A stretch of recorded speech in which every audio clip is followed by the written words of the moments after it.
criminals, maybe better than the rest of us. Now, there are more people than, at least in decades, committing crimes in California. The crime rate is spiking.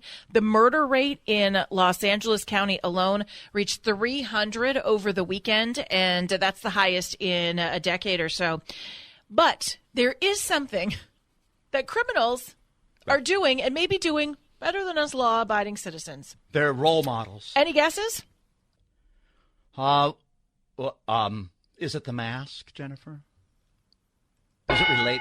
Is it the mask? Yes, it is. It is indeed the mask. There's a stunning increase in the number of crimes committed in Los Angeles, particularly, that show criminals of every variety are out there doing things. You know, they're burglarizing stuff, they're robbing people, they're shooting at people, but they're doing it all while wearing masks.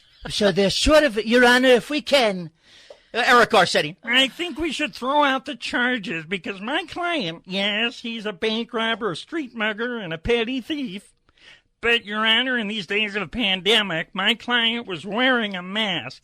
Yes, but, Counselor, your client was wearing a mask in 2002 when he robbed the Wells Fargo. Yes, but this mask today is for different. different reasons about COVID. Yeah, so they actually, CBS Los Angeles has a tweet, and they have a picture of a 20-year-old man who had been arrested on suspicion of shooting a Hemet police officer who was wounded in the knee. Very serious.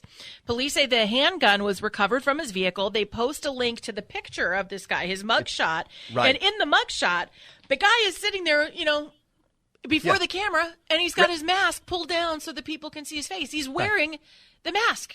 They like it. The criminal type, they like this mask requirement because they can be anonymous. Well, I was talking to Dr. Fauci, and the transmission rate among felons and petty thieves and arsonists and also your garden variety bank robbers. Yeah. There's not a lot of spread. They have, say what you will about the criminals, all these bad people, they have very low comorbidities. Because they've been wearing the masks forever. And it manifests itself with the police department. We talked about this in the summertime. 911 emergency. Hi, a guy just came through my window and stole my Keurig coffee machine. Well, what did he look like, Mr. Whitman? What did he look like? A blue mask on. Well, that's a good question. He had a face covering. I know he had eyes. Yes, I'll make a note. I'll send it out immediately. All points bulletin. Amber alert. He had eyes. Yeah, 2 of them. But what did he look? Well, come to think of it, half 3/4 of his face was covered. Because he told me he didn't want to get coronavirus. I said, but what about my Keurig machine? And he just threw the window like a cat burglar. So you don't know what the suspect looked like, Mr. Whitman? I have no idea. You don't.